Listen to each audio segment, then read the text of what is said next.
So fast forward to 2019, Organica went from bidding on 3 projects a month to 30 projects a month. They went from about a dozen reference facilities to over 100 reference facilities, wastewater treatment plants that were built, and they didn't add any engineering overhead.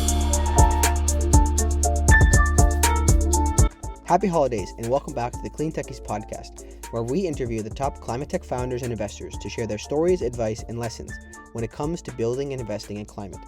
Today, Somil and I had the chance to speak with Adam Tank, the co-founder and CCO at Transcend Infrastructure. They are a generative AI infrastructure design platform, and their initial focus is on the water infrastructure space. Using their platform, you can quickly iterate design ideas in the water infrastructure space. This helps engineers to get 30% designs in hours instead of months. This allows them to try out more innovative designs that are more efficient and often more resilient. Currently, engineers are very stretched, and this offers them a lot of optionality with the designs rather than being stretched for time to hit deadlines and focused on the same old. Another huge problem is, during the development of these projects, demand and need can drastically shift, causing design change needs. Their platform helps you to make those iterations quickly on the fly. This is a really fascinating and key example of how AI can help the climate fight. Enjoy this episode with Adam after a word from our sponsors. Hey there. Are you building a climate tech business and looking for very specialized talent? Consider reaching out to our sponsors, NextWave Partners. NextWave are experts in talent acquisition, recruitment, and retention across the climate tech, renewables, and ESG spaces globally. So if your team is growing or you're looking to make a career change yourself, feel free to reach out to NextWave at next-wavepartners.com or reach out to one of their consultants directly via their LinkedIn page. All right, welcome to the show. How's it going, Adam? Hey, thanks, Silas. Doing well. Super excited to have you on. Obviously, we had a chance to speak prior to the show, so I got a bit of the inside baseball, and I am very excited to have this. So let's just kind of start with, give us a quick story about how you ended up getting into the space and what you're doing today. I never knew I would become so obsessed with water in my life. Would have absolutely no idea. I didn't come from a family of water professionals. I didn't even come from a family of business professionals. So being involved in water and water startups is like the furthest thing from my radar. But as I got into my career after undergrad, I was actually a microbiology degree. Microbiology major. I came to find that the absence or presence of water in a bunch of different environments. In my case, it was food manufacturing, but in industrial settings, in municipal settings, in city settings, makes a huge difference for the quality of life and the quality of products. And so I stumbled into the water industry full-time after graduate school and ended up founding a couple of startups after being an investor in the space with General Electric, and have never looked back. I find water fascinating. I find it fascinating from a technology point of view, a policy point of view. And really, I wake up every day knowing that we're working on problems that people around the world deal with every day. So it's something exciting that I love. I love very much. I'd like to understand more. When you say you stumbled into the water space, can you tell me more about that exactly? How did that happen? There's a lot of these kind of stories that usually people gloss over because they think they're boring, but they're actually quite fascinating. Sure. So I started my career as a food quality engineer in a Fortune 500. And so I was working for a company called General Mills, which makes Cheerios, Yoplait yogurt, Pillsbury stuff. I mean, they're massive. I was working in a manufacturing plant, and in some days I was literally knee deep in yogurt. We'd have a multi-thousand gallon yogurt tank below, and we were dealing with how to clean it up. Well, of course, not only manufacturing yogurt takes a lot of water and liquid, but cleaning takes a lot of water too. And it's sort of counterintuitive. You would think that the more frequently you clean, the safer that our food ends up being. But it's in some cases actually the opposite. When you don't bring water into these environments, bacteria can't grow. So I came to find that the absence or presence of water was one of the biggest factors in determining the quality and safety of the food that we were making. And I worked there for a couple years and really ended up hating it, and decided that I wanted to live internationally and I wanted to work for a smaller business. So I ended up moving to Brazil, and I lived in Rio for just over a year. And I worked for a small food manufacturing company there. And when I came back to the States to help them sell their products, I ended up going to graduate school to get an MBA. And over the course of my MBA, I got involved with GE Water and an internship. And that was sort of my first full dive into water as a career. and I've never looked back. Hey there, thanks for listening to this episode. If you made it this far, it's likely that you're enjoying the show, so I wanted to ask your help. If you're enjoying it, please give us a review on Apple Podcasts and share with somebody in the same industry who might find this interesting. And if you're interested in getting summaries of these episodes, go subscribe to our newsletter that comes out on LinkedIn and Substack. Links can be found in the description. Thanks for your help in growing the reach of this show. So I was an investor for GE after graduate school in early stage water technologies. And then I think, Silas, as we spoke about, part of my role there too was talking to some of the US's largest water utilities and understanding their pain points. And I'm not going to bore you with statistics, but it's shocking to me, and was then and still is now, that over 30% of the water that's treated for consumption in either our homes or our businesses is lost to the environment between the treatment plant and where it's consumed. I So when mean, we talk there's about, yeah, go ahead. Go ahead. I was just gonna say, there's just so many. When you say things like this, it's usually just kind of mind blowing to me that like there's so many things that are just wasted, especially if you think about how much water or electricity we consume, and then you talk about the waste. You're like, well, why are we worried about doing all these things when we could just not waste so much? But no, this is fascinating. I wanted to sorry to jump in a little bit, but I wanted to understand why why go from being an investor to starting a company, right? That's very difficult. I want to understand the reasoning behind that because building a company is not easy, and even if you haven't done it yet, you still know that. Everybody knows that. So can you talk about that and why you decided to become an entrepreneur? My first foray into entrepreneurship was when I was living in Brazil. I was working in this food manufacturing plant, and I would wake up at 6 a.m., hop on a bus, and then come back at 6 p.m. at night. And I lived right by some of the most beautiful beaches on the planet. And I wasn't spending any time at these beaches. And that was frustrating. And I also came across Tim Ferriss's 4 Hour Work Week that same time. And I read that book and thought, wow, if I can retire on a beach at, 23, that my life is made. I'm going to try the 4 Hour Work Week thing.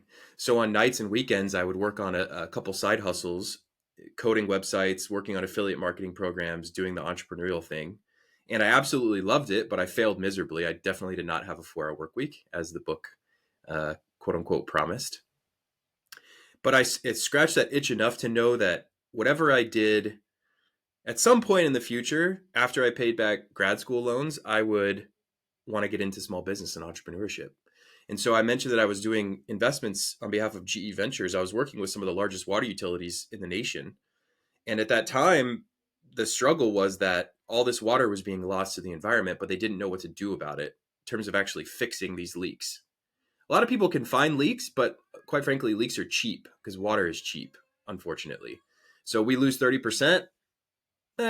Whatever. We can always pump more. We can always produce more. That's changing, but that's still sort of the mindset today. But the problem is that when a pipe does burst and you have to shut off streets or shut off water to businesses and you have to dig up streets and repair these pipes, it takes a ton of time and money. So the director of innovation at the largest water utility in the US was literally slamming his hand on the table saying, I need a robot that can fly through my pipes and fix them from the inside. And I thought, oh, that's a cool idea. Like if I ever want to scratch my entrepreneurial itch, maybe I'll do something with that. Well, turns out 6 months later, GE launched an internal Shark Tank style competition where they took thousands of ideas from anyone inside the company. And then the person that ended up competing and winning got to spin a business out and run it as a venture-backed startup in Silicon Valley. I ended up winning that competition. And so I built this robotic device that would be inserted into drinking water pipelines, detect leaks, and then patch them from the inside.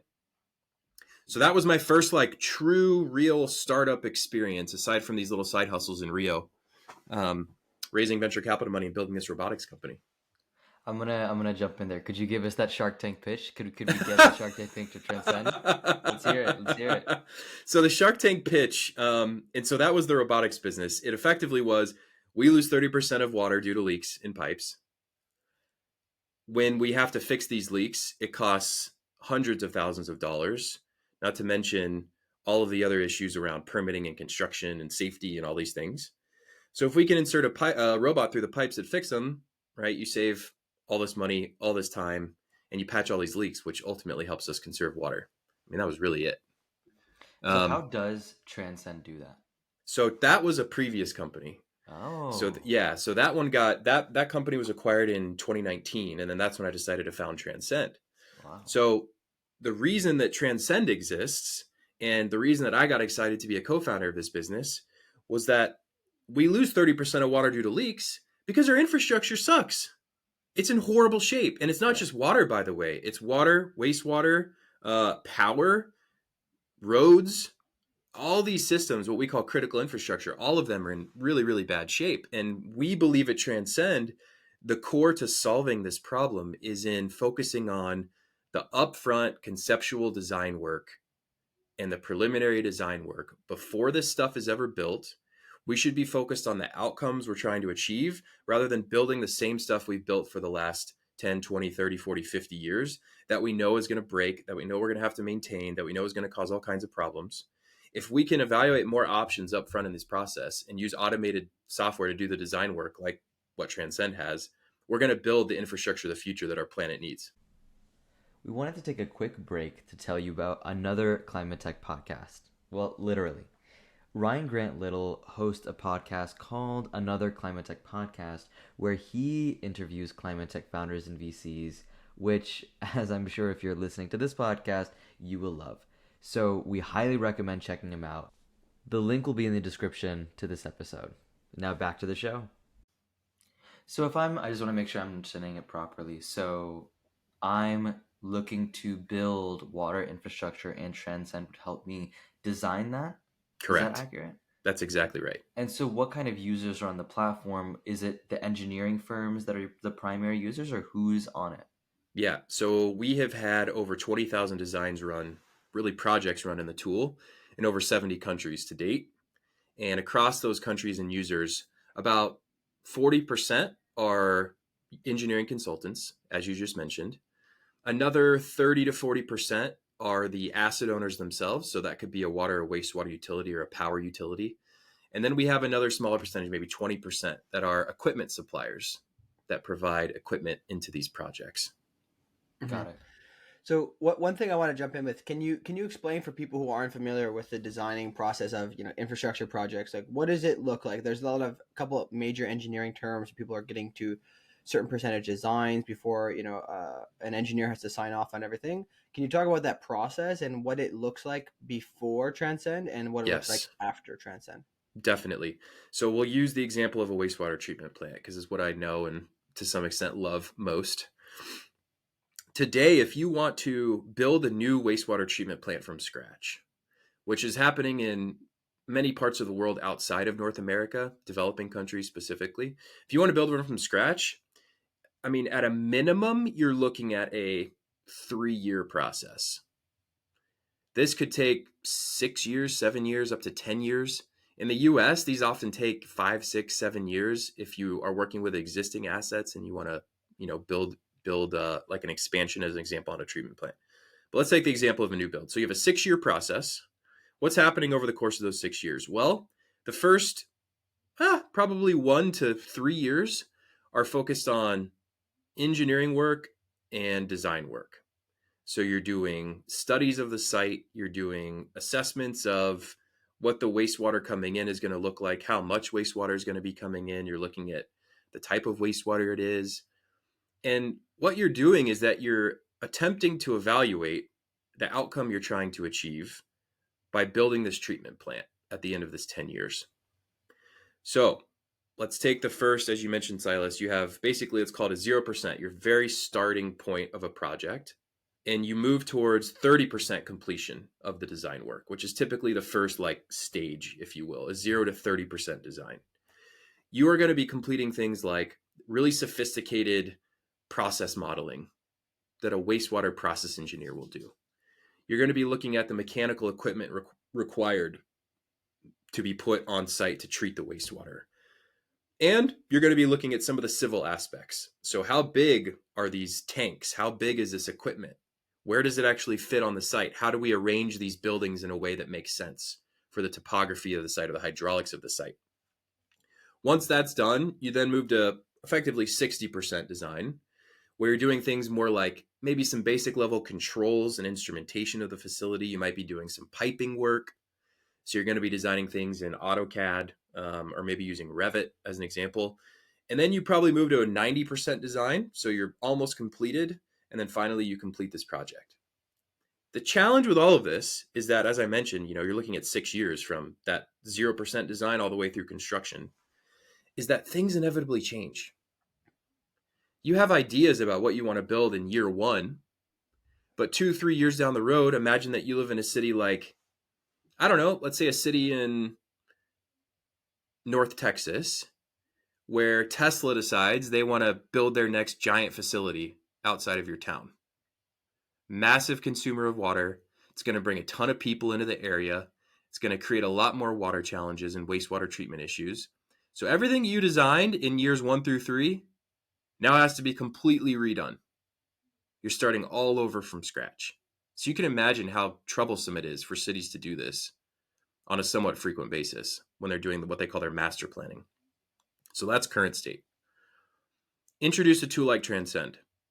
You start at the 0% design phase and you say, what outcomes am I trying to achieve by designing a wastewater treatment plant? And not only is it making sure that the water is of decent quality, that it can be reused or recycled or sent back to the environment, but you might also be looking at things like the carbon impact of that treatment plant. You're looking at the site evaluation. So how much space does this take up? How much land do we actually need to procure in order to build this thing? And you're trying to make decisions that are in the best interest of the population. Using a tool like ours, you can do this in hours. So this assessment process that used to take 6 months, a year, 18 months, you now get the basic preliminary design work out of the way early. And instead you can spend your time on evaluations and looking at options and making the best decisions for that plant. So a process that took a year to 18 months now takes 3 to 6. And instead of spending time drawing lines around on a screen, because the computer's now doing it, you're spending time making smart decisions about what that infrastructure needs to do and what it needs to look like. Mm-hmm. So in essence, you're able to massively shave down the upfront time, which obviously saves money, gets the project built faster. But can you talk about the other benefits, right? Like you talked about the infrastructure itself is just bad. Is there a reason for that? Is it because people don't have time to try out their ideas? They're just strapped for time. Like why what are the other benefits to using Transcend? Yeah, that's a big thing, Silas, is that we have a lot of really smart engineers in the world that are not being creative and innovative about the work that they're doing because they just don't have the time and budget to do it. And in some cases, the utilities, the ones that are going to be the owners of this infrastructure, also don't have an appreciation for what else exists that they should be interested in. And an engineering consultant isn't going to propose some radical new innovative technology that, may be used regularly with great success in other parts of the world if they don't have the time and budget to do it. So in cases where engineering consultants or asset owners are using our tools, we're seeing much more creative infrastructure being built that takes into account the total lifecycle cost of the asset. So reducing maintenance costs over time, reducing energy costs over time, reducing chemical consumption costs over time. And we're seeing infrastructure that ultimately is what we call resilient. So it's better off in the face of climate change. It's better off in the face of population change. It's better in the face of regulatory change. And so you're building infrastructure that, you don't immediately need to start maintaining the second that it's put into the ground, which is what we've been building for the last 50 years. Mm-hmm. Yeah, so this is really interesting. I think that it's something to think about. I don't. This is not the scope of today's conversation, but generally speaking, when you have things become pretty kind of commoditized of when it comes to infrastructure, you don't necessarily have innovation because there's a lack of incentive, right? The investors don't, they're not VC investors, right? They're infrastructure private equity people. They're not trying to reinvent the wheel because they don't want their bridge to fall down or something, right? Correct. So Yep. it's very important to have those things lined up properly. But I guess, I'm kind of curious to understand the process of getting going. Like, can you tell us a story about how did you guys start from this? Because this is, if you're doing this now, you must have been pretty early on the generative AI stuff. So you talk about how you actually got going, how you built the MVP. What's the story there? This software was built inside of a wastewater treatment company called Organica Water. And I doubt any listeners are going to know who Organica is, and it's really interesting as to why they wouldn't have heard of them. And that's because Organica has built wastewater treatment plants everywhere except North America. And we can get into why that's the case, but Organica's story is quite fascinating because I don't know if either of you have been to a wastewater treatment plant. You can imagine they smell. And you can imagine that they don't look very pretty. So it's basically a giant set of concrete that stinks. And nobody wants to live close to one. So you're building these massive, 10, 15, 20, 50, $100 million projects 20 miles outside of an urban core. So you have to pump all this wastewater out. And then if you want to treat it and reuse it, you have to pump all the clean water back in. So it's horrifically inefficient across basically every measure you can possibly provide for a project like this. Organica's idea was that there are ways to treat wastewater that don't stink, and there are ways to make these things not look like giant concrete, disgusting places. So Organica builds wastewater treatment plants that look like botanical gardens. They're absolutely beautiful. They look like greenhouses, and you can literally tour them, and you're happy to be there. You're looking at plants, you're looking at, skylights. It's gorgeous. The challenge was, and back to what we had discussed earlier around innovation, is that when a company like Organica comes along and says, hey, we can build you a wastewater treatment plant that looks pretty, that people want to live near, that doesn't smell, most of the time it's just pure disbelief. There's no way this can be done.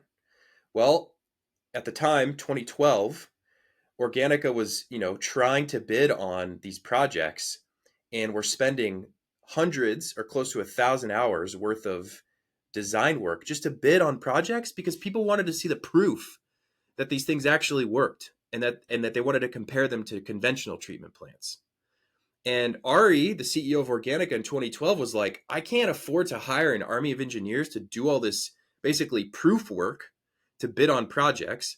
And so I'm bottlenecked in being able to grow this business. I can only bid on maybe 3 projects a month. So he decided to start automating the conceptual design of these treatment plants in 2012. So he sat his wastewater engineers down and brought in computer programmers and said, don't come out of this room until you've mapped every single decision that goes into designing and building a wastewater treatment plant.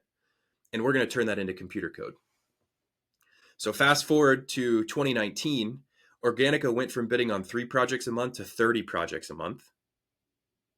They went from about a dozen reference facilities to over 100 reference facilities, wastewater treatment plants that were built. And they didn't add any engineering overhead. So in 2019, Ari said and called me and said, hey, I think there's a much bigger opportunity here to spin this software out independent of Organica and run it as a standalone business, because this can help engineering consultants, it can help utilities, and it can be so much more valuable outside of this, this little wastewater treatment company. So that was the genesis of the tool. Can I ask how you found yourself, just like the story behind how you found yourself with the company? Because obviously now we know the background of it too. Yeah, so I mentioned I used to work at GE Water. There was a guy working at Organica that I had worked with previously who knew I had done the startup thing before with the robotics business, and told Ari, like, you have to get in touch with this guy because he'll be a good one to help get this company off the ground. What was the process of verifying that that was the company you wanted to work towards? Like the actual mechanics of like, okay, like this is someone I don't know, but they're doing something pretty cool. How do you decide to change your role, your life, and work there? I love that question. I was at a conference in late 2018 where the CEO of Brown and Caldwell was speaking. That's a pretty large water wastewater engineering consultancy here in the US. And Ari had approached me and told me this idea, and I was really trying to decide what I wanted to do next. And the CEO of Brown and Caldwell, Rich, said, I am actively looking for tools that can help us do more work in less time. That is my number one priority for this business right now. And that spoke to me. That's like a sign from whoever spirit you believe in that you should probably go on a particular path. And so I took that as a sign and decided to make the leap then. But before I did, I went and I interviewed the existing employees that were planning to join Transcend from Organica. And I went and talked to the first client of what would become Transcend, which is Black and Veatch. And I said, like, is this the real deal? I've heard about, I mean, AI was a buzzword in like 2012, 2013, when I was looking at these investments in water companies. And as I talked to more people, I found out that it in fact was true, because it was built, it was like a tailor-made solution, purpose built to do exactly what Ari told me the software could do. And they've been doing it for like 7 or 8 years at that point. So it was a pretty easy decision to make once I heard the, CEO of one of the largest engineering consultancies, and then knew that the product actually worked. I was like, all right, this is a no-brainer.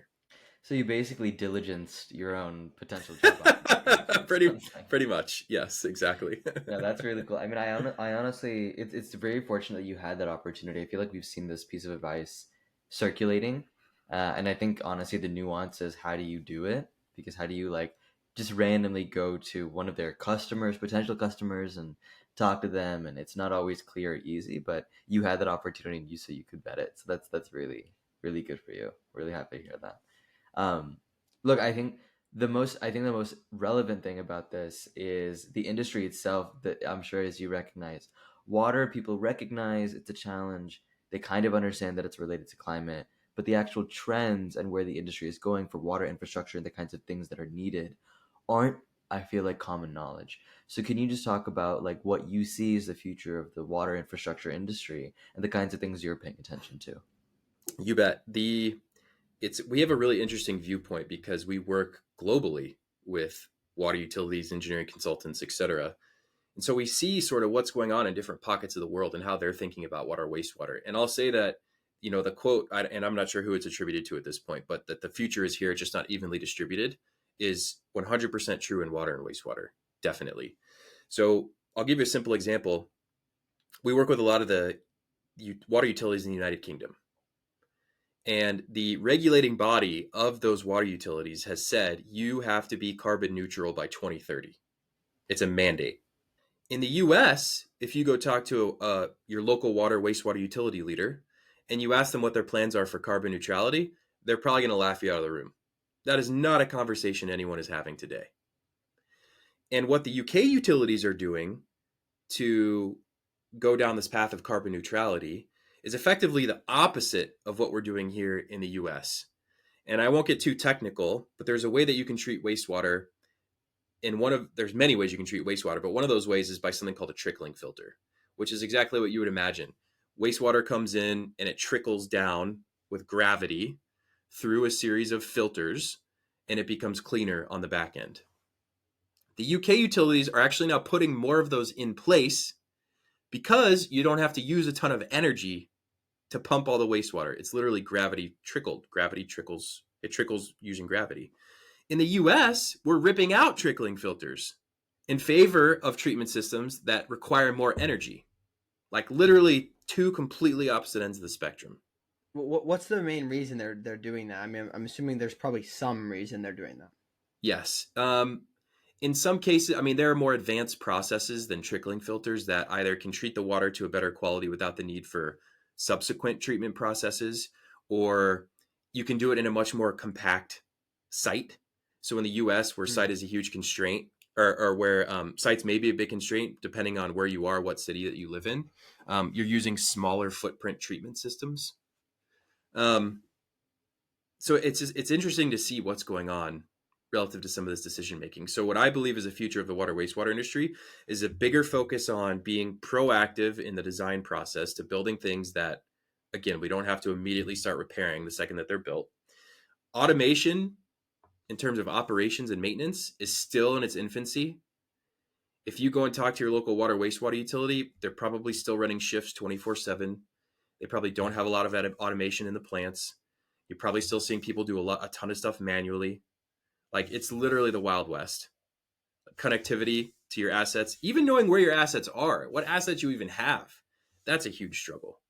So I think understanding where your assets are, getting those mapped, digitizing everything is a huge trend. And then I also think I think we as consumers also are going to be more active in this process. We're hearing about things like forever chemicals, PFAS in the media. We're hearing about, water leaks, water main breaks. We're seeing the effects of our infrastructure crumbling. All these sinkholes. Like I feel like I see a new sinkhole piece of news coming out like every day, and I see these cars like crumbling or like parking garages falling in and stuff. And it's largely due to the fact that water's leaking underground. We don't know where it is. So we as consumers are going to start demanding more from the regulators, from the utilities. And I think that's also going to be a big driver for innovation in the sector. I think the whole digitizing process, going through digital twins, the idea of simulation modeling, it's all caught fire recently, especially as AI technology is kind of seemingly more complex and capable. How good those, but the simulations have been around, right? Especially in engineering, the simulations have always been there. But I think the point that you mentioned about the public demand, I think there's a lot more visibility for the public in terms of transparency. And I think even like in New York City, for example, where we are, like I was walking past, I think a mobile Wi-Fi charging station, or don't, and it was for phones. But I looked at that and I was like, this is allowed. Like this is what we're doing now. I think things are just getting a lot more sophisticated, and the hard to abate sectors like construction, and just generally lagging industries, lagging in a sense that it's not software. Mm. um, definitely don't get as much attention, but I think people are starting to realize, especially founders, how much potential there is for B2B software, AI, and automation in these spaces. So I just wanted to, I'm a huge fan of the built environment, construction tech, infrastructure, also because I think government is a legitimate buyer in this space. And so there's potentially tailwinds that are more recession proof and sustainable than other industries. I wanted to ask your opinion on that really quick before we close out. I completely agree, 100%. I think if you're looking for a career, speaking around startups and technology, but if you're looking for a long-term career that is more or less recession proof, that needs help, that you're going to feel good about at the end of the day working in, looking at critical infrastructure is the place to be.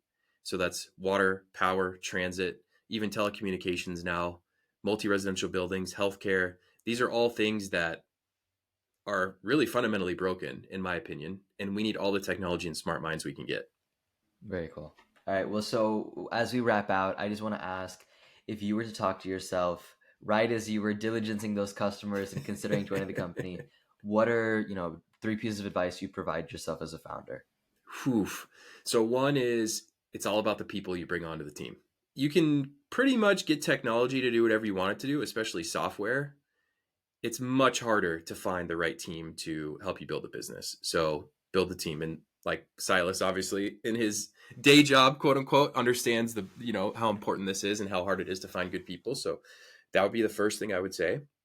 The second one is remind yourself every day and remind your company and your customers why you do what you do. When you have a common understanding of why your company exists and why the work you do is important, it makes everything else so much easier. It makes sales easier. It makes onboarding easier. It makes your culture of the company a lot easier. That's a really critical thing. And then the third one is just be passionately curious. I've been in the water industry for over 15 years, and sometimes we think we know the answers, but that shouldn't cloud our ability to listen to our customers, develop a real understanding of their needs, try to put yourself in their shoes, understand where they're coming from, and learn something new every day. Because none of us are above being curious and learning something new. Like we'll never be able to learn everything that we need to know about even water. And you can go as niche as you want. There's still no way you're going to learn it all. So every day, be curious. Yeah, I think curiosity is a super important one. There's a lot of things that stem from curiosity, even in the talent space, right? Obviously, I'm a big fan of trying to tell young people to be more intentional about how they build their skills and apply for jobs and kind of just run their life, right? Because you can't, all of these ideas of the future of work where, nobody will be an employee, everybody will be a contractor, all these types of things. None of these like future ideas will ever come to fruition unless everybody takes more autonomy and more ownership over their life, right? So the curiosity thing, I think, is the beginning to that. But it's especially easy when you have ADHD to be curious about things. So it's a little easier for me. But anyways, no, I appreciate you coming on. This has been a pleasure. I am genuinely fascinated by plays like this where you can there's a lot of buzz and stuff going on about AI, and everybody's doing something about it, and the majority of it just seems like total BS. But when you see something like this, where okay, we have generative AI, not just to make a cool image that I can share with my blog post, which is nice, but you can do something that's really substantially helping the engineers to make more designs, better designs, and have more time to do it. I am really curious at some point to explore maybe another time with you the idea that if you can reduce the amount of time to design something, you can get people to be more creative. I think this is a really interesting idea that could probably be applied to many things in climate, and maybe even ways that people aren't thinking about, where something may not seem like a climate tech, but maybe if people have more time to think about the challenges they're working on, they could find ways to make it more circular or something of that nature, or less waste, right, in general. So but anyways, appreciate you coming on. Any kind of final thoughts to people? Where can they reach you? Calls to action. I'd say first, thank you for having me. I also really enjoyed the discussion, and appreciate your curiosity and interest in this particular sector of the world. Adam Tank, you can find me on LinkedIn, almost every major social platform. And then adamtank.com is my personal website. And then Transcend is Transcend Infra, like Transcend Infrastructure. So transcendinfra.com. We're always hiring, so please reach out if this is of interest to you. And even if it's not Transcend, I'll do my best to help you figure out a path in the climate tech, clean tech industry. Awesome. We need more of that. Thanks so much, Adam. Really appreciate you coming on. Great Of having you course, on. thanks.